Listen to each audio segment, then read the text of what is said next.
Tas ir pārbaudījums sev, cik ilgi tu esi spējīgs strādāt, neredzot darba augļu. Klienti cieš, vadība cieš, sūdzības par viņiem ir daudz. Nu, ko mēs ar to iesāksim? Esmu zaudējis arī kustību iespējas dēļ tā, ka es sevi sagrāvu.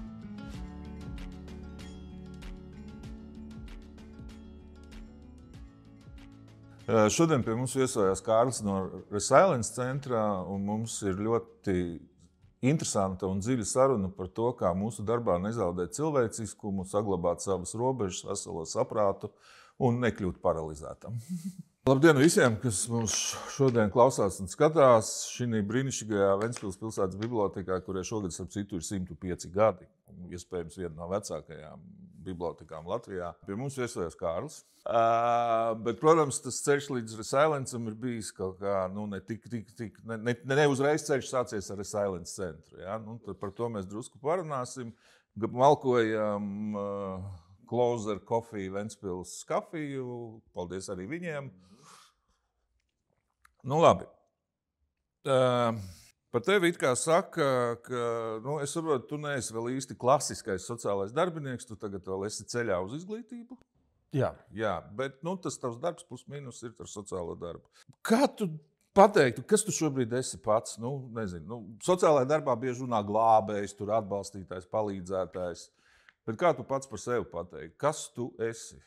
Man patīk kultūras nozarē tāds izteikums, ka šogad pašdarbnieku ballē satiksies visi kolektīvi. Ja? Tad varētu teikt, pašdarbnieki gluži nē, bet kāds šajā jomā varētu teikt nedaudz sanāk būt tādam multimāksliniekam spēlēties starp sociālo darbinieku, starp mentoru, starp atbalsta personu, brīžiem kā ģimenes loceklim būt kādam. Tad tas viss ir tāds, jā, kopums milzīgs. Man pat grūti noraksturot īsti, kas ir. Es zinu to, ka tas ir mans aicinājums. Tas ir tas, ko es varu pateikt. Okay. Tas ir mans aicinājums būt šeit, būt tajā visā. Tas ir mans. Bet tu tā kā no skolu pabeidzi skolu un aizgāji, bija kaut kāds posms meklējumu pa vidu, līdz tu nonāci līdz... Diezgan... Kad tu spēlējies ar cilvēku dzīvēm. jā, es tāds esmu.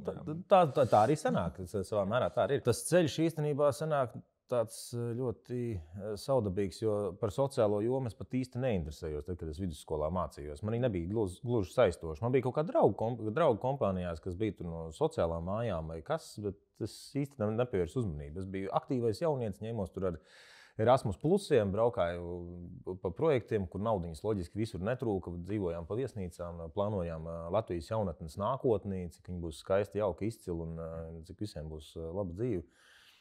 Un aizejot uz Rīgu, tur kaut sanāca interesanti, absolūti dažādi sakritība pēc. Es aizgāju uz teātra izrādi, kur iestudēju OPA, kas bija Radošā jauniešu apvienība, struktūra vienība sociālo pakalpojumu aģentūrai.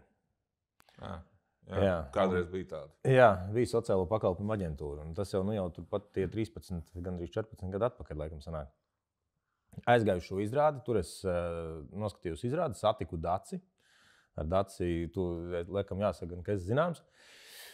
Un, viņu grūti nepamanīt, tāpēc, ka viņi ir uz pēdējā sociālā darbinieku žurnāla vāka. Jā, tā sanāk. Jāsaka, īstenībā Daci ir liels tāds, laikam, paldies, vai tas, ka viņi saskatīja manī tajā brīdī kaut ko, kas var būt saistoši. Viņi man nāca klāt, viņi patiešām paprasīja, ar ko tu nodarbojies. Tad es teicu, tur teātris, sports, improvizācija, jaunatnes darbs vairāk vai mazāk, projektiņi, vēl kaut kas, tas loks, ko es tur ņēmos tajā brīdī. Ja man jau bija doma tālāk tēmēt uz Eiropas jauniešu māju tajā virzienā. Un Dacia interesanti man piedāvā, viņi saka, klausies, mums nākamais projekts, tagad jauns kaķīšu dzirnaviņas un Ziemeļmeita bija tāda ļoti interesanta izrāde, ko mēs tur taisījām. Viņi saka, varbūt grib pievienoties. Bet līdz tam mums ir vēl pāris nometnes izbraukumi, varbūt var pamēģināt tās tavas prasmes esošās izmantot tajā. Pielāgot kaut kādā ziņā priekš tām vajadzībām, kas ir nepieciešamas. Un, zini, kaut kā arī aizgāja, sanāca, es iepazinos ar to vidi un es sapratu to, ka tas viss, ko esmu darījis iepriekš, ka tas patiesībā savā ziņā ir, kādu teikšu, sūds. Jo tur būvēt, jā, nāk skaisti nākotnē. Jauniešiem ir sūds, Bet tā arī sanāk, jo tur ir daudz cilvēku, kas darbojās tajā brīdī. Ir finansējums, viss nepieciešamais ir. Tur noteikti notiks. Siltumnīca. Un tur viss ir kārtībā. Jā. Tajā burbulī viss ir labi. Un man no tā burbuļa iekāpjot šajā burbulī, šķiet, ka pilnīgi cita pasaule tā ir. Šeit mēs sastopamies ar jauniešiem, kas nezin par projektiem un pat negrib zināt par projektiem. Ar jauniešiem, kuri nav redzējuši tālāk, iespējams, par savu degungalvu, tiešākajā vārda nozīmē, ja, par mājās vienu dzērāju, otru sitamu un trešo, kas raud stūrī, un viņš pats pa starpējiem. Viņš tālāk par to neko vispār dzīvē neredzējis. Un man nākot no tās puses, tas, ka tajā vismaz startā, man bija tā doma, ka es arī varu izvest ārā šos cilvēkus līdz tam, jauniešus. Cilvēks pārējos līdz tam, kad ideālistiski plāni. Jā, pasaule taču ir plašāka par to visu. Nu. Tad, izdodās? Jā, izaicinoši. Izdodas ar visiem, ne, protams. Katram ir savs ceļš ejams, jebkurā gadījumā. Tas man atgādina to stāstu, ko mēs pieminējām arī sarunā ar Kasparu par zvaigznēm. Es kadru izstāstīšu par jūras zvaigznēm, ja nezinu vēl. Jā, izklausās, tad tu sanāk, ka tu tā radikāli mainīji no tādas, kā lai saka, rozā ponīga pasaules, kur viss ir skaisti, ziedoši, smaržīgi, iekāpi tādā skarbā realitātei, kas arī pastāv līdzās. Diezgan, jā. Tāpat laikā es nevaru teikt, ka es biju pavisam svešs ar to visu. Man māma veiksmīgā kārtā. Pamet 7 gadu vecumu. Man māmiņa, tur man jāsaka paldies, vienmēr bijusi blakus patiešām. Viņa savā mērā, protams, tas bija izaicinošs periods, ja, bērnība. Es biju mazs puika, mācījos skolā, mamma bija skolas direktore. Ja. Apsveicu ar traumām. Pabeidzu sākuma skolu 4. klasē, aizgāju uz pilsētu. Ja. Pāris gadus mācījos, viss bija skaisti kārtībā. Labi, tur arī cits stāsts, ja, lauku puika, apcelšana. Viss pārējais. Es biju lauķis, ienācis pilsētā. Cits tāds atkal tas ir. Un sāk jau pieaugt līdz tam vecumam, kad sākās tusņus pārējais. Ivans sākuma skola tiek slēgta. Un mana mamma sāk strādāt Kuldīgā. Kuldīgā viņa sāk strādāt policijā. Un pēc tam nepilngadīgo lietu inspekcijā. Vēl apsveicu ar traumām. Tā kā tas viss bija interesanti. Bet pateicoties tam, es nebiju svešs arī ar tēmu. Bet tu nebija svešs no mammas stāstiem, vai nebija svešs, ka mamma tev gāja pie mammas uz sarunu par? Tas gan tikai laikam vēsturē vienreiz ir noticis, ka man bija jāiet uz sarunu par. Uz policiju. Bet, es gan no stāstiem, gan no tiem pašiem, ko es iepriekš minētiem, kas sociālā mājā, man bija arī puisis, kas bija tādā paziņu čomu kompānijā, kas dzīvojās. Tā vide nebija pavisam sveša. Es viņu nekad nebiju saskatījis no tādas puses, kāda es viņu ieraudzīju pēcāk, respektīvi. Tad es viņu absolūti citādāk. Un šobrīd es vēl visu to citādāk redzu. Tas ir loģiski mainījies. Es domāju, ka par tavu dzīves stāstu mēs varētu runāt, bet mēģināsim centīsimies palikt pie sociālā darba. Un šī kontekstā gribētu prasīt, tev ir tāds autoritāte? Savā darbā, kur tu vienmēr nav svarīgi, vai virtuāli uzrunā, vai domās uzrunā. Bet kas priekš tevis ir tāds piemērs autori? Viņi varbūt vairāki. Var nosaukt, piemēram. Kas tavu dzīvē, tajā darba dzīvē? Darba dzīvē noteikti Dācis. Dācis Blažēvičs. Jā, to es uzreiz varu teikt. Mums arī šobrīd jāsaka tā, ja ir kādu cilvēku, kas var sastrādāties pilnībā. Tā, kad jau aiziet līdz tam, ka mēs pat salīdzinoši brīžiem domājam līdzīgi. Un idejas nāk līdzīgas, tad tā ir viennozīmīgi Dācis. Tu viņu var pasveicināt. Čau, Dācis. Jā, jo tā pieredze, zinot to, kā ir radies mums Resilience centrs, kā gāja sociālo pakalpojumu aģentūrai, kā tas viss auga, kā tas viss attīstījās un kāda ir bijusi spēja Dācei šo visu saturēt un noturēt. Noteikti es uz viņu skatos, jā, kā uz piemēru. Kā tu pats tiec galā ar visu to? Es pieļauju, es pat nepieļauju, es zinu. Darbs ar jauniešiem, pie tam vēl ir tā, kā lai pieklājīgi pasaka, ar sarežģītu likteni, jā. Ir pietiekoši izsmeļoši, pašu izsmeļoši. Jā. Mēs bieži vien sociālajā jomā runājam par divām tādām lietām, šobrīd pieminēšu izdegšanu. Tev tas ir pazīstams, kā tu pats to saproti? Ir sanācis būt kā visiem? ir sanācis būt kā visiem. Man gribas teikt, es laikam neesmu sastapis nevienu cilvēku līdz šim, kurš patiešām patiesi var pateikt, ka viņš nekad nav bijis uz izdegšanas robežas, vai vismaz pie tām sajūtām, vai jau bijis izdedzis. tas ir kaut kas, kur mēs nonākam, ja mēs strādājam ar pilnu atdevi, un otra lieta, tas ir kaut kas, kur mēs nonākam, ja mēs darām darbu, kurš mums īsti līdz galam nepatīk. Tad tas ir jau pātrinātā tempā. Ja? Bet tā nav tāda pretruna. Saki, tas, kas, es tā pārtulkoju, tas, kas es daru, ko man patīk, es izdegu, un nedaru, ko man daru, kas man nepatīk, atkal izdegu. Jā, jo tad, kad tu dari kaut ko, kas patīk, kas tev saista sirdī un ir ļoti tūs, tu dos visu sevi tajā. Un tu jau sāc pārējo bišķi nedaudz sekundāri likt malā, un tu sāc sev pilnībā dot tajā. Robežas mēdz zust tajā darbā. Robežas mēdz zust. Tu tā kā aizmirsti brīnišķīgu vārdu no 2 burtiem, kurš sākas uz N? Jā. Var aizmirst vārdiņu, nē. Un man gan vairāk laikam ar manu izdegšanas, kur es ar izdegšanu saskāros, es nekad neesmu strādājis tikai un vienīgi sociālajā jomā. Un tas šobrīd arī tas ir tas, kas pēdējos gados man ir glābis no izdegšanas. Jautājums ir, Vari paskaidrot, tas ideja nesaprot. Ir ļoti svarīgi darīt kaut ko, kas tev patīk. Labi, skan lieliski. Ko tu mīli, vai ne? Jā. Kā jau es teicu sākumā, sociālais darbs un šī joma, un darbs ar cilvēkiem, ar jauniešiem, tas ir tas, kur man ir jābūt. Par to esmu pārliecinājies, es to zinu. Punkts. Tas man turpat nav jautājumu priekš sevis. Man sev jautājumu tur nav. Otra lieta, kas man ļoti patīk, esmu benzīna galva. Esmu fanāts. Mašīnas, moči, esmu fanāts tajā. Vietējais klaksons. Apmēram, jā. Un ja man nebūtu šī otra daļa manis, kas ir absolūtākā benzīna galva, un man nebūtu tā vieta, kur es varu aiziet, pieņemsim, šobrīd skrūvēt mašīnu, atdauzīt savus rokas, izlamāties. Es nopietni saku, atdauzīt rokas. Šobrīd es neesmu skrūvējis pēdējās dienas, neko baigi. Tas ir tas, kas palīdz man palikt veselam. Protams, mēs runājam arī vienlaikus par to, ka mums darbā noteikti pastāvīgi ir supervīzijas kolēģiem. Kolēģi sazvanās, tīpaši tie, kas mēs jau gadiem strādājam kopā. Mēs jau viens otru diezgan labi jūtam. Mēs jau redzam, kaut kur jau tu sāc just, ka kolēģis sāk slīdēt nedaudz uz to nogurušā pusi. Noteikti sarunas savstarpējas iedod atpūtu kādam, lai varētu attapties. Tas ir diezgan tā plūstoši iestrādājies viss jau. Man personīgi ļoti svarīgi, lai man paralēli būtu vēl kaut kas cits, ko darīt. Šī gadījumā patiešām man vajag, lai es varu uzkāpt uz moču, lai es varu izbraukt kādu līkumu. Man vajag, lai es varu iekāpt savā mašīnā ar mašīnu izbraukt kādu līkumu, un tās ir ļoti, ļoti nozīmīgas lietas. Ko par tavām rokām saka tev draudzene sadaudzītajām? Viņa ir, man jāsaka tā, viņa ar mani kopā. Daudz rokas savas? Rokas nedaudz savas? Ne. Man bija ļoti liels projekts, viena no mašīnām, ko mēs pagājušajā gadā likām kopā. Tā bija Toyota. Viņa brauc palīgā. Jo viņa man tā arī pateica, viņa teica, ko man darīt. Viņa saka, tu mājās neesi, ja tu strādā. Viņa saka, un vakarā tev galva ir pilna, tu ej tur. Viņa saka, teikt tev, nē, paliec mājās, būtu kaut kā bišķiņ, arī tad es esmu nekāds, ja es esmu mājās. Tā smadzenes pa dienu ir nedaudz iznesusies kaut kur ārpus rāmi. Un tad viņi teica, braucam kopā. Ja? Brauc, palīdzēja, krāsoja, darbojās. Tur izklausās tāda saprātīga sieviete. Jā. Okay. Sieviete. Es jau nezinu, kā tagad mūsu laikos tā ir pareizi.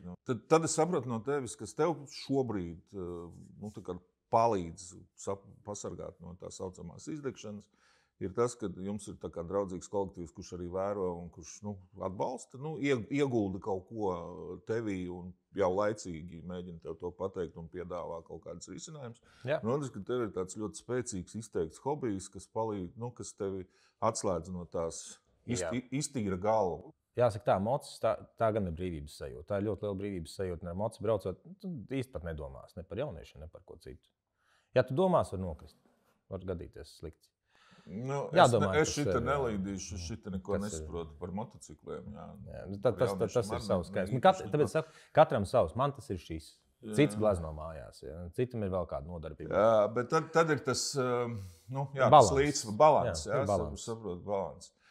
Ir kaut kāds stāsts par to, kas ir tā jēga tavam darbam.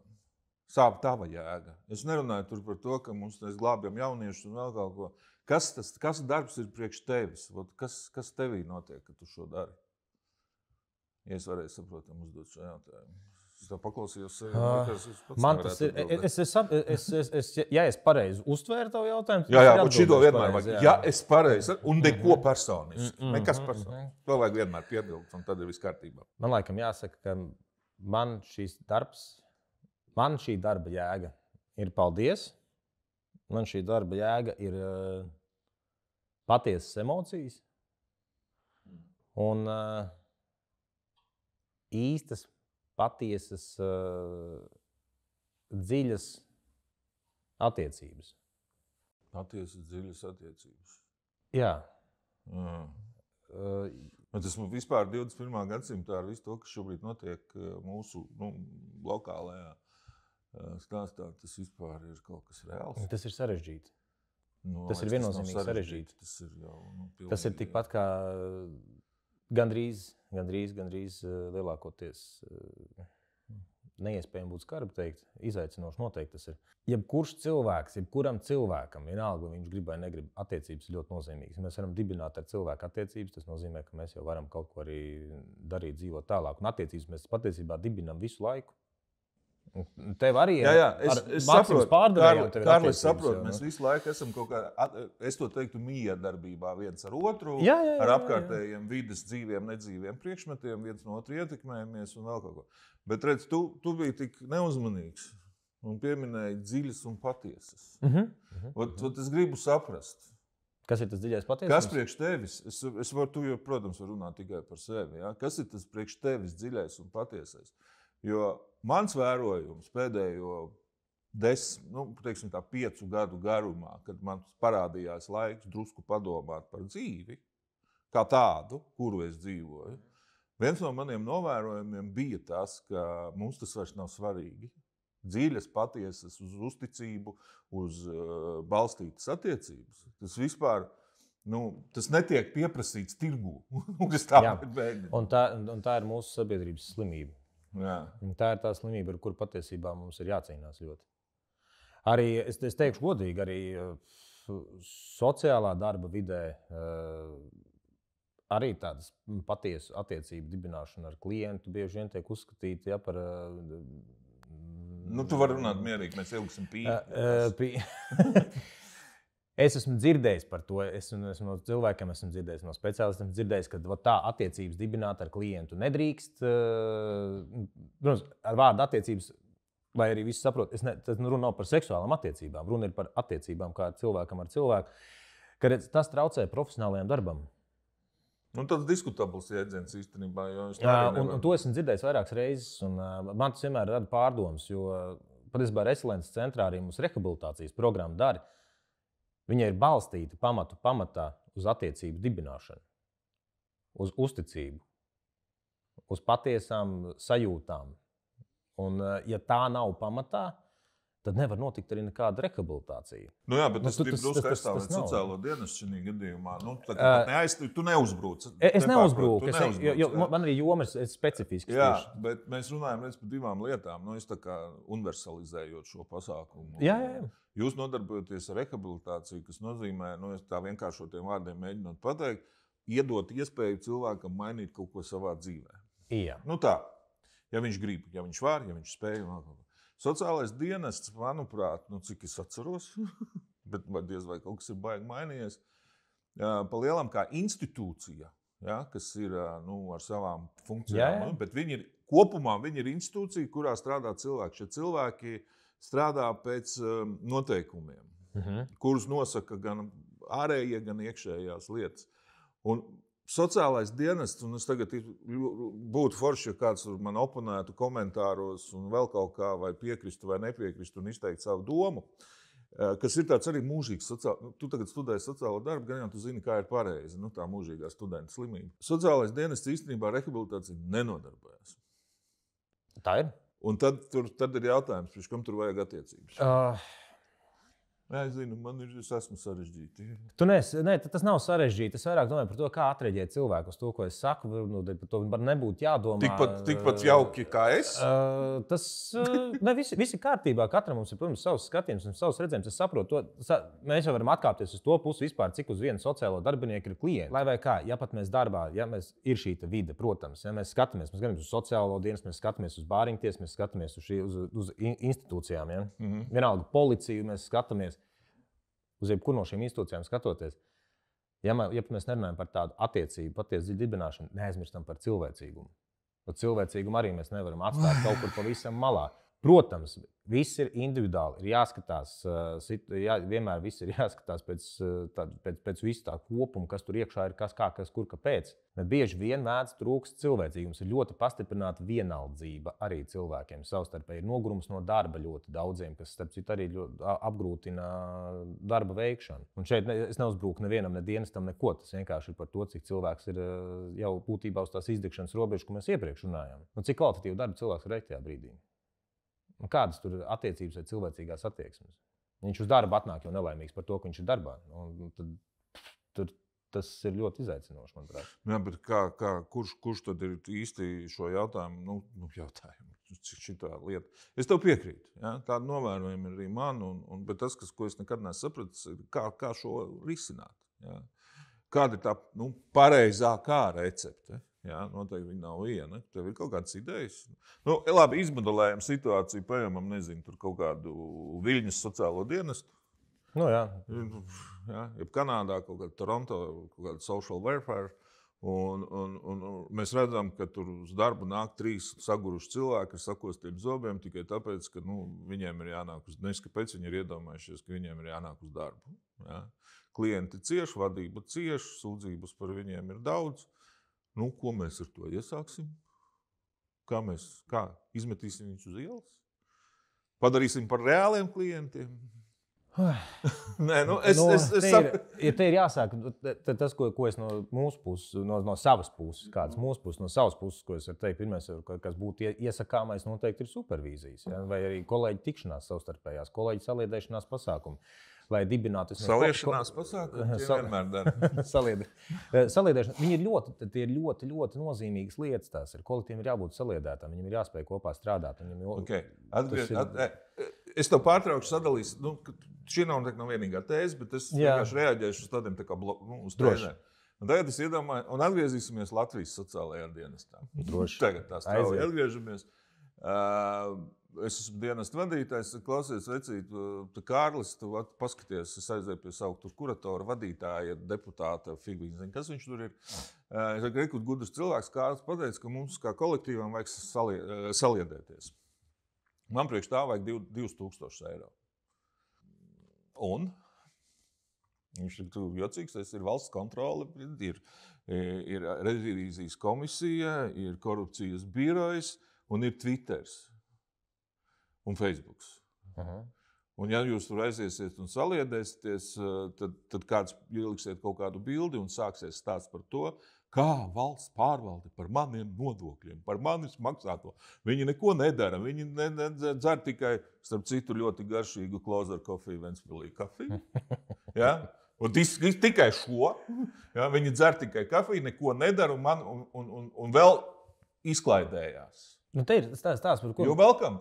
Tā ir realitāte. Tā ir realitāte, un tā ir realitāte par to, ka mēs kožam pats sev kājā būtībā. Ja? Mēs visu laiku kāju sev graužam. Ja mēs palasam kaut tos pašus, ir super daudz metodiskie materiāli nākuši ārā, kā mums ir jādarbojas ar izgrupas jauniešiem, kā mums jādarbojas ar atkarīgām personām. Kaut kur, ja mēs pavērojam, palasam cauri šos materiālus, ministrijas, izdot tos. Tad paši viņi lasīja, ko izdeva? Man personīgi bija tas gods šitā pārlasīties, jo es audiogrāmatu tieši ierunāju priekš tā visa. Ja? Es to materiālu diezgan labi pārzinu, kas tur rakstīts. Un tur arī tiek runāts gan par supervīzijām, gan par to, ka ir jābūt saliedētībai kaut kādai, gan klientu starpā visam. Tam ir jābūt. Ja mēs ministrijas līmenī runājam par tādām lietām un par to, ka tam ir jāpastāv. Tad kā mēs varam vienlaikus kost sev kājā un teikt, ka redz, to nevar darīt? Jautājums ir pamatojumā. Ja tāpēc man ļoti svarīgi likās startā, ko tu pieminēji. Ja viņš ir viens vadītājs, vai viņš ir politiķis vai kas tur, tas būs svarīgi. Ja viņš ir politiķis, tad es saku, klausies. Vēlēšanas ir pēc tik un tik gadiem. Jā. Mēs varētu pacelt darbu kvalitāti, un tas varētu būt ļoti smuki redzams. Jā. Un sociāla darbinieku vidē smuki tas aiziet pa visu Latviju. Novēlu tev kļūt par dienestu vadītāju. Es negribu. Lai tu sabrūk visi tavi sapņi. Es no šī atsakos kategoriski, kas esmu mēģinājis valsts. Protams, reāls grūtības. Man kā ienākot no nevalstiskā sektora, valsts vispār tajā sistēmā, es biju. Var darīt otrādi, bet... Es to varu pateikt. Biju. Un pēc 3 mēnešiem Tas nebūs svarīgi. Biju, strādāju, organizēju, darbojos. Man bija salikts gada plāns, kas gadā ir jāpaveic. Es kā no nevalstiskā sektora nākošais, kā mums darbojās sistēma. Mēneša laikā to visu izdarīju? Mazākā mēneša laikā es biju viss izdarījis. Un tu sēdi, atvainos, un kā solis, jo tur nav ko darīt. Bet darbā tev jābūt 8, jo redz, tev jābūt 8 darbā. Jā, nozīmē, es piekrītu, šī ir problēma. Nu, ne problēma, bet šī ir arī realitāte. Jā, un es nesaprotu, un es skatos riņķi, ko man darīt tagad. Idejas, ka mēs abi saprotam, ko vajadzētu darīt, praktiski saprotam, ka tas ir. Manuprāt, es kā vadīt, es varētu teikt tieši, ja tu redzi, ka cilvēks nāk uz darbu negribot, tev ir 2 iespējas. Vai nu viņu atlaist? Jā. Reāli. Tas ir praktiski arī ļoti grūti izdarāms, jo tev ir jāatrod iemesls. Tu nevari viņam pateikt, tā nav tava vieta. Jā. Es tev palīdzēšu, es tevi glābju, es tev priekš tevis izdaru lielu labu darbu, ej prom. Ja? Tas tā nestrādā, diemžēl. Ietilps manos pienākumos ārstēt šo cilvēku? Nē, tabletes mutē noteikti nav. Nē, es domāju par to mentālo. Par to, es to sapratu. Es sapratu arī joks pa jokam, bet jau pa nopietni varētu tā teikt. Kā uz to skatās? Noteikti es uz to skatītos, jā. Kad neteiktu, ka pienākumos ietilpst, bet noteikti kaut kādā ziņā iestādes vadītājs noteikti ir jātur rūp par savējiem, par savu kolektīvu. Cik tālu tas ir? Es domāju, ka tas ir no katra cilvēka paša atkarīgs. Cik tālu cilvēks ir spējīgs vispār to turēt? Tu tagad par vadītāju? Par vadītāju. Gan par vadītāju, gan par kolektīvu. Jo katram cilvēkam jāspēj, katram ir savs robežas. Tas, ko es runāju, kur ir mans robežas, cik tālu esmu gatavs darboties un strādāt, noteikti ir iespējams citādāk kā tavs, un mūsu noteikti atšķirsies no katra nākamā. Arī par sociālajiem darbiniekiem mēs runājam par to, ka nāk uz darbu negribot vai kas. Ar izglītību pirms tam pieminēji. Man arī valkās nedaudz tas viss kopā jau tādā vienā. Tu šobrīd esi unikālā situācijā. Es saprotu, tu mācies, tu studē, tu esi uzsācis studijas, un studentiem ir cilvēki, kas visu zina, visu prot un noteikti visu izmantos. Ne? Vairs nav tādu studentu. Vismaz es sev atceros, ka tāds bija. Tādi viņi parādās parasti. Man bija tas prieks, ka es neko par sociālo darbu nezināju. Tev jau ir backgrounds. Man ir 13 gadu backgrounds. Tas nepalīdz. Tas nepalīdz. Aiga, man kolēģi, viņi jau par mani iesmējās. Viņi teica, ka man būs ļoti interesanti. Ļoti interesanti. Teorija ar praksi. Jā. Kā tas bet vajag teorija arī vajag. Jā, tas, ko es ar to visu domāju, vienmēr ir jāpadomā. Sociālais darbs patiešām būtu tā joma, kur ir izmācoties teoriju. Pēc izglītības tu vari būt sociālais darbinieks. Sociālajam darbiniekam ir jābūt cilvēkam bišķiņ pēc būtības, pašam par sevi. Kaut kur iekšā ir jābūt tam dzinulim, tam sociālā darba dzinulim. Kaut kur viņš ir, viņam ir jābūt eksistējošam. Jā, it kā jā. Bet, lai būtu mēģinātu būt šis, tā kā mēs šo veidojam kā sarunu, objektīvi. Drusku objektivitātei, protams, pastāv arī viedokli, pēc idejas sociālais darbs ir profesionāla darbība, kas ir kam ir noteikti savi soļi un sekas, un kas ir zinātnisks darbība. Jā. Lūk, un tad uzreiz atkal rodas tāds pārdomu mirklis, jā, tad teiksim tā, vai grāvju rakšana arī ir jābūt aicinājumam, jā. Kur es mēģinu konfrontēt to situāciju. Ja šī ir profesionāla darbība, tad es izvēlos veikt šo profesionālo darbību, veicu viņu no 8 līdz 5 un punkts. Ja? Kāds tur sakars ar manu sirdi, dvēseli? Es teikšu, ka tā arī ir. Es, kad celtniecībā strādāju, labi laiks, tas ir pat Ventspilī arī objektā nostrādāju. Man 18 gadu nebija, ja nauda bija jāpelna, brauc no rīta cēlos ar busiņu uz... Nē, viņi izdarīja ļoti labu lietu, viņi man deva iespēju strādāt, nosaukt to tā, ja, un es arī to izmantoju, un tas bija ļoti veselīgi. Darba terapija darbojās, vai kā. Jā, viens tie 2 čaļi, kas bija, kas raka, viņi patiešām ar lāpstām raka ar rokām. Okay, viņiem patika tas, ko viņi dara. Un cit man nost neviens, es arī māku rakt. Ar lāpstu. Ir vēl 10 cilvēki, 15, kurš roka. Tic man, mēs 2 tā varētu rakt, kā mēs gribam. Bet mēs tik labi neizraktu, kā viņi, mēs tik ātri neizraktu, kā viņi. Jo viņiem patika tas, ko viņi dara. Viņi ar kaifu dara savu darbu. Un man tas ir iespējams nesaprotam līdz galam, ja, bet viņiem tas patika. Labi, bet tas, ko es pareizi tev sadzirdēju par rakšanu, ko tu mēģini man pateikt, tad tomēr paliek tā būtība, vai tas ir profesionāli. Vai tas ir profesionāla darbība, vai tas ir sirds aicinājums? pa vidu vienalga ir, kas šīs divas lietas savieno, es ar patiku nāku uz darbu, ar gribēšanu, ar prieku. Tur Agnes kaut ko tādu līdzīgi izteicās iepriekšējās sarunās, ka viņa to dara vēl aizvien ar prieku. Viņa pieceļās un saka, nē, ok, es to daru, man tas patīk un es to darīšu. Kaut kas tā kaut kur tas pa vidu, bet... Uz to pusi. Nevienmēr katru rītu pamodīsies ar prieku. Vismaz globāli atskatoties uz kaut kādu laika periodu, vajadzēja būt sajūtai, ka tu dari savu darbu ar patiku. Ja ir stingra sajūta, ka tā ir nepatika pret darbu. Jā, bet redz, ir vēl tāda teorija par to, bet praksē tu noteikti strādā, ka ir tava darba augļi. Pieņemsim, es nezinu, atkal, ja tu štancē tepat Ventspilī zivju rūpnīcā kaut ko tur saldē zivis, tu redzi, kā sasaldēti bloki aizbrauc prom, un tas ir tavs darba rezultāts. Pieļausim, tu gūsti no tā prieka, jo tu tik tiešām esi izdarījis kaut ko redzamu, taustāmu un saskaitāmu. Ja? Un tu redz, ka tavs uzņēmums aug, tu jūties daļa par viņu. Es tagad idealizēju, protams, viss tas tāds, bet sociālajā darbā. Ja? Kas ir, kā tu pateiksi, tas ir mans rezultāts, tas ir mans sasniegums tad, kad tas puisis, ja meitene vienalga nokrist cietumā. Sociālais darbs ir nozīmīgi. Manā uztverē tas būs izaicinājums 24/7. Tas ir pārbaudījums sev, cik ilgi tu esi spējīgs strādāt, neredzot darba augli. Jo tas, ko tu pateici, tas nebūs konservs vai tās saspiestās zivs, ko tu uzreiz fiziski redzi. Mēs uzsākām Ielu jaunatnes darbu Rīgā. Pirmie 2 gadi būtībā bija tādi, ka mēs strādājam, un mēs to rezultātu, viņš vēl joprojām nebija taustāms, redzams. Mēs jūtam to, ka kaut kas notiek tā rezultātā, bet viņš nav vēl taustāms un ir jāturpina. Saprot, Tu ļoti uztvēri to man jautājumu. Tu turpini. Un 3. gadā aiziet ir.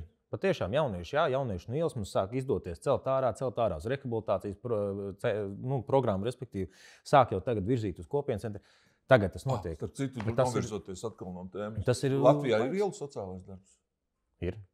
Jo mēs ar Agnes runājām un tikai īsti nevarējām saprast, ir vai nav. Ir vēl, jā? Okay. Man liekas, ļoti būtiski tēma to aizskāri, ka gan tas ir tie termiņi, tas laiks, ko tu pavadi kopā ar šo klientu, ja?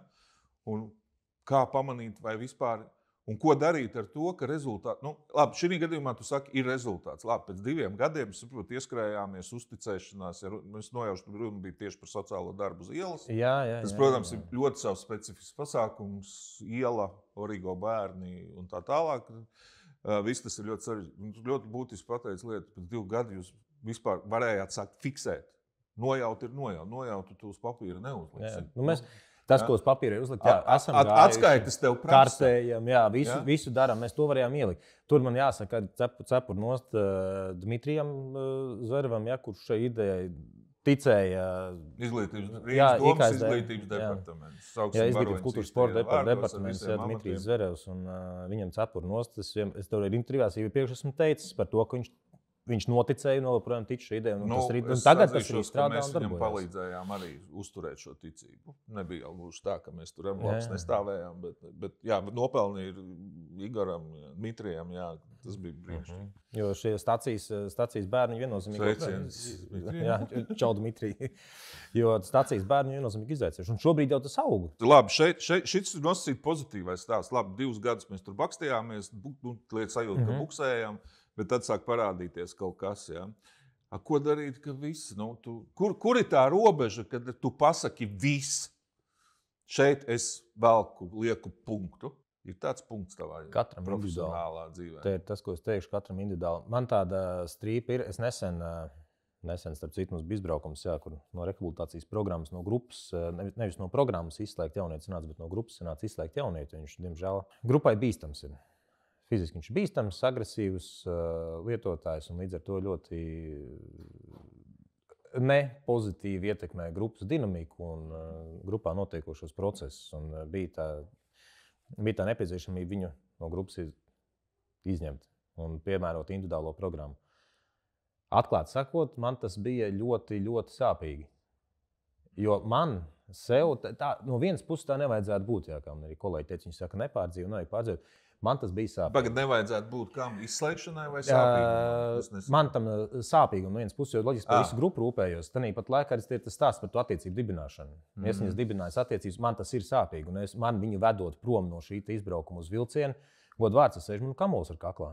Es viņu izlaižu ārā no vilciena, braucu atpakaļ, man arī asari nobirst. Jo es pārdzīvoju par to, ka es viņam nevarēju šajā brīdī būt blakus un atbalstīt.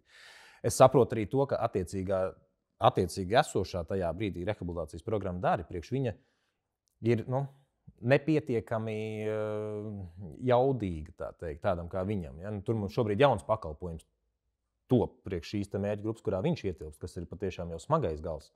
Nē, mēs varam mierīgi runāt, jo pārsvarā mums klausās profesionāļi, un viņi sapratīs, ka jebkurā gadījumā šī diagnostēšanai ir nozīme, izvērtēšana ir nozīme, un šīs gradācijas vieglas, vidējas, smags, ļoti smags pastāv. Ja? Tā ir profesionāli, tas ir tā kā ārstam, ja? Ir 4 veidi, 4 stadiju vēži. Ja? Protams, ja? Viņš ietilpst šajā ļoti smagajā galā.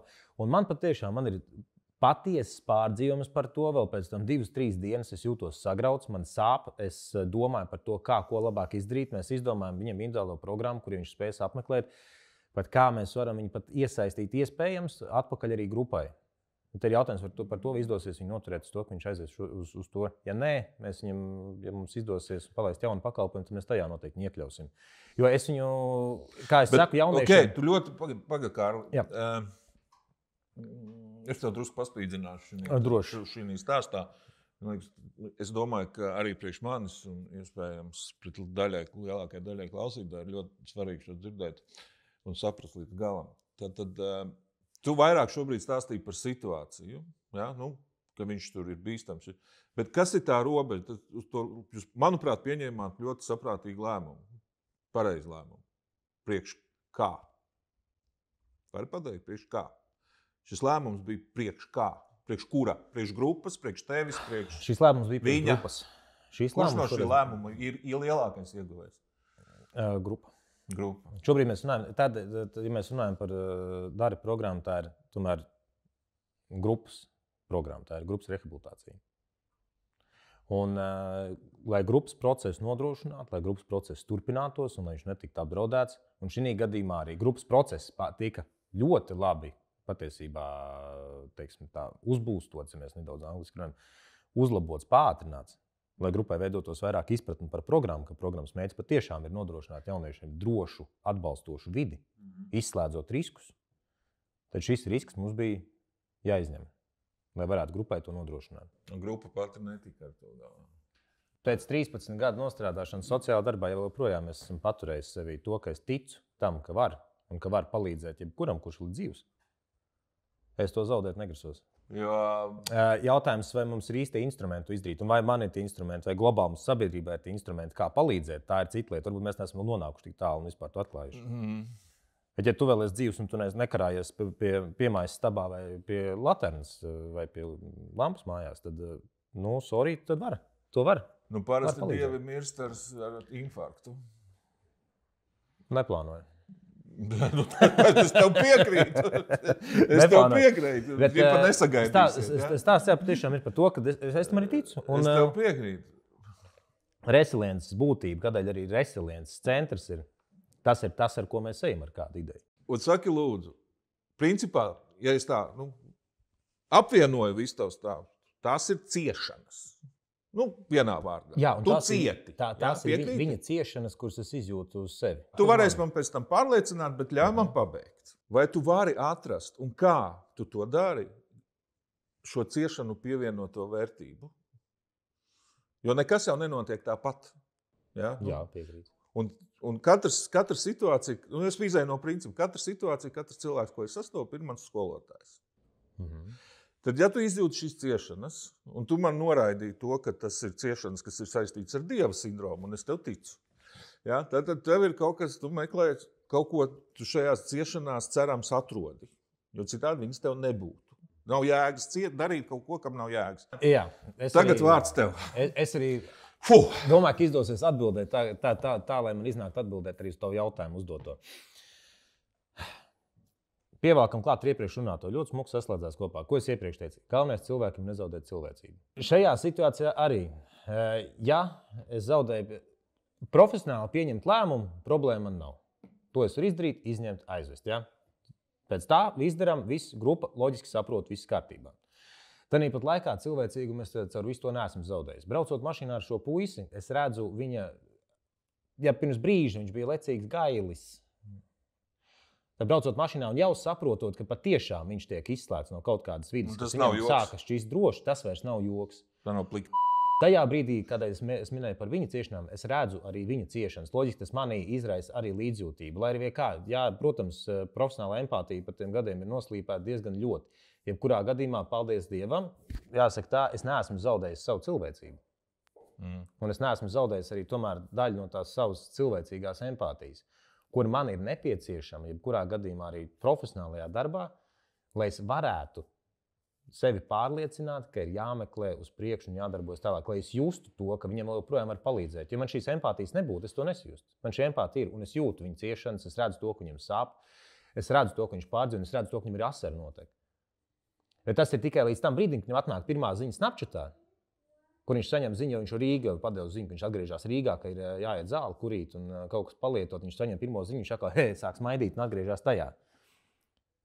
Man svarīgs mirklis bija tas, kurā es redzēju, ka viņam arī ir tās emocijas patiesās. Tātad tur ir kā aizķerties, viņai vēl kaut kas ir. Man to bija ļoti svarīgi sajust. Tātad es zinu, ka es varu darboties tālāk. Ja viņš būtu palicis tīri pie tā sava lecīgā visa, kas viņš ir pēc savas būtības, un es nebūtu atjutis, tādēļ es runāju par cik svarīgi ir atjust viņa tās sajūtas. Ja es nebūtu pilnībā nevienā sekundē atjutis to, ka viņam tas arī ir sāpīgi, un kad tomēr viņš saprot, ka viņš tiek izslēgts no kaut kurienes, tad tas būtu citādāk. Tad tas ciešana elements, ja tā sauc par ciešanām, tad tas ir nozīmīgi. Tas ir nozīmīgi tajā darbā. Lai tas būtu dzinulis, meklēt, darboties tālāk. Ja es to nebūtu sajūtis, iespējams, man nebūtu tāds dzinulis. Uzreiz jau nākamajā dienā ar kolēģiem kopā jau saplānot, kāda viņiem būs individuāla programma, kur speciālisti jāapmeklē, kas jādara, kas kur kā. Es pagriezīšu, mēģināšu mums atlikt atpakaļ vēl 2 jautājumus atpakaļ. Mans jautājums bija tas, ka tu viņu iesēdini mašīnā, aizved uz vilcienu un pat nepaziņo, ka nevienam viņš ir beidzies priekš tevis. Ir tāda situācija, bijusi iespējama, ja tu esi par to domājis? Kad viss, āmen. Ir bijis. Un ir bijis arī tā, ka bez emociju un bez ciešanas sajūtas tas tiek izdarīts. Jā, un kas notiek, cik tālu tas ir? Kad mēs beidzam? Kāpēc es to jautāju? Man liekas, ir svarīgi arī saprast, kur beidzās mūsu iespējas. Jā, godīgi sakot, tas pēdējā reize tāda, kad bija tāda izslēgšana, tas notika labu laiku atpakaļ, kad es priekš sevis kādu izslēdzu ārā, kad nevar palīdzēt. Tas bija aptuveni 5-6 gadi. Jā, tu biji vēl zaļš gurts. Jā, tas ir pusi no darba pieredzes esošās šobrīd. Šobrīd es būtu rēģējis citādāk, un ļoti iespējams es nebūtu izslēdzis. Es pārdomas par šo man ir bijis saistībā arī ar tādu sabiedrisko labuma pusi, kā es sev mierinu. Ja? Tad, ja es tērēju laiku vienam, kurš īsti nepadodās, kuram nav interese mainīt sevi, ja? Viņam patīk tas, ko viņš dara. Ja? Un tad mēs atkal varam sākt diskutēt par pašnoteikšanos un vēl kaut ko. Protams, uz nepilngadīgajiem tas īsti nestrādā, tādā kā uz pilngadīgajiem, bet tad kur paliek tie iespējams 10, kurus es neesmu saticis, tāpēc, ka es ņemos ar vienu. Tādēļ man šķiet ļoti nozīmīgi ir tas, kā ir sakārtots vispār palīdzības sistēma kā tāda, kā viņi tiek sakārtot. Runājot, Es runāju mūsu centra ietvaros, runāju Resilience centra un programmas ietvaros šobrīd. Te ir svarīgi tas, ka darbs tiek veikts ar grupu, plus katram jaunietim ir mentors, un vēl blakus atrodas sociālais darbinieks, vai 2 darbinieki sociāli uz grupu. Ir nozīmīgi tas, lai nebūtu tas, ka ir tikai viens cilvēks, kas strādā ar to vienu, un pārējie paliek novārts. Ir jābūt tomēr arī kolektīvam, spēcīgam apkārt, kas darbojas ar visu to kopumiņu, kas pie mums ir. Jā, tā ir maza daļiņa, ja mēs tā skatāmies globāli. Ja tie ir 30 jauniešu gadā, kas pie mums rehabilitācijas programmā nonāk. Bet ja es sev varu godīgi pateikt to, ka mēs esam, protams, par mani, ja nerunāsim par kolektīvu kopā, ja es sev varu pateikt, ka es šajā brīdī tam jaunietim, kurus ir jāizved prom, ka es vismaz esmu iedevis tik daudz, cik es varēju iedot, un tā ir bijusi viņa izvēle, absolūti 100% viņa izvēle, ka viņš to nepieņem. Es to neko ietekmēt nevaru, un tur arī vairs nav ko baigt. 14-gadīgais vispār nesaprot vārdu izvēle nozīmi. Jā, to viņš saprot aptuveni pēc 2-3 gadiem pieredze. Okay. Viņi atgriežas. Labi, Kārli. Ja ir aizķēries, viņi atgriežas. Man vēl ir obligātie pāris jautājumi tev, Aiziet. kuri radušies mūsu sarunas laikā.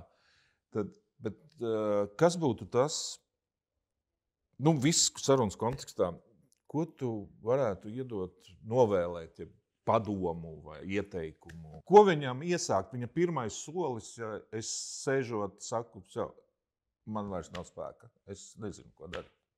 Mūsu jomā. Ja? Es katru rītu ceļos ar iebūmējušu darbu, bet kā es varu sevi mainīt? Tad katram cilvēkam būtu jābūt vismaz. Ja nav, tad ir baigi sūdīgi. Katram cilvēkam, man ir baigs, klīniskais variants. Katram cilvēcim ir jābūt vismaz tam kaut kādam savam atbalsta lokam izveidotam. Pirmais jau solis runāt ar šiem cilvēkiem par to. Lai tas nesēž tīri sevī tikai. Tā ideja tāda, neturēt to sevī, bet ar kādu dalīties. Dalīties tajā. Un tad būs tā kā ar alkoholiķu beidz. Tu taču vari, saņemies, dari. Ja? Un šādos gadījumos vienmēr saku, tad, kad jums ir caurēji, jums pateiks, tu taču vari. Jūs varēsiet? Un ļoti iespējams ir jāatkāpjas nedaudz atpakaļ no visu šī jautājuma. Ja šādā veidā nespēj tur izsnēt, ir jāpakāpjas no tā visa atpakaļ. Un vecā labā metode, kas strādā, plusiņi, mīnusiņi sarakstam uz lapas. Ja. Dēļ sevis graušanas esmu bijis paralizēts, un es uz to atgriezties nevēlos. Esmu zaudējis arī kustību iespējas, dēļ tā, ka es sevi sagrauju. Nobeigumā tāds pietiekoši tradicionāls jautājums. Kaut kāda novēlējums sociālajai sistēmai Latvijā. Izklausīsies iespējams ļoti vienkārši. Un tad pat laikā sarežģīti nezaudēt. Tas nav stilīgi vairs. Būt vienkāršam nav moderni. Vienkāršajās lietās slēpjas tik daudz skaistu lietu. Jā, bet tas nav moderni. Tik daudz skaistu lietu. Un nezaudēt cilvēcību. Tieši tik vienkārši. Un tas, ko es visiem saku, būt godīgam pret sevi. Labi. Tad man tev ir milzīgs lūgums, Kārli. Tā kā tu vairākas reizes pieminēji vārdu cilvēcīgums, un es diezgan apzināti izvērzījos uzklausīt tavu definīciju, jo tad tas varētu pārvērsties par ilgu stāstu, jo tas ir ļoti plašs jēdziens un man arī svarīgs. Tad, kad mums šis raidījums izies gaisā, būtu ļoti priecīgs, ja tu vienkārši 5 vārdos ierakstītu mana cilvēcības definīciju, lai klausītāji saprastu tevi labāk. Jo mēs piešķirsim jēgu cilvēcībai dažādu, un tad mēs aiziesim atkal kaut kādās galējībās. Būt cilvēcīgiem. Tad tas noslēguma vārdi novēlējums ir palikt cilvēcīgiem. Man pat 5 vārdus, lai to nodefinētu, kas man ir cilvēcīgums. No. Lai cilvēks būtu cilvēcīgs, viņam ir jābūt pats galvenais godīgam un atklātam pret sevi. Ja tu būsi godīgs pret sevi, tu zinās savus robežus, tu zinās, kur iet, tu aptuveni nojautīs virzienu, kurā neiet, kas tev palīdzēs saprast, kur iet, tur nāk viss ar to kopā. Es domāju, viss šeit mēs liksim arī skaistu punktu. Paldies, Kārli, ka atnāci. Bija prieks. Es tik tiešām augstu novērtēju, ka tu jau piekriti un uzskatīji mani par pietiekoši atbilstoši tavam līmenim, lai mums būtu saruna. Tā kā labi, super. Paldies tev liels. Skatāmies, klausamies, spiežam laikus, spiežam šārs, vēl kaut ko tur darām pareizi, lai tie algoritmi strādā. Līdz nākošai reizei. Paldies! Visu labu! Čau! Atā!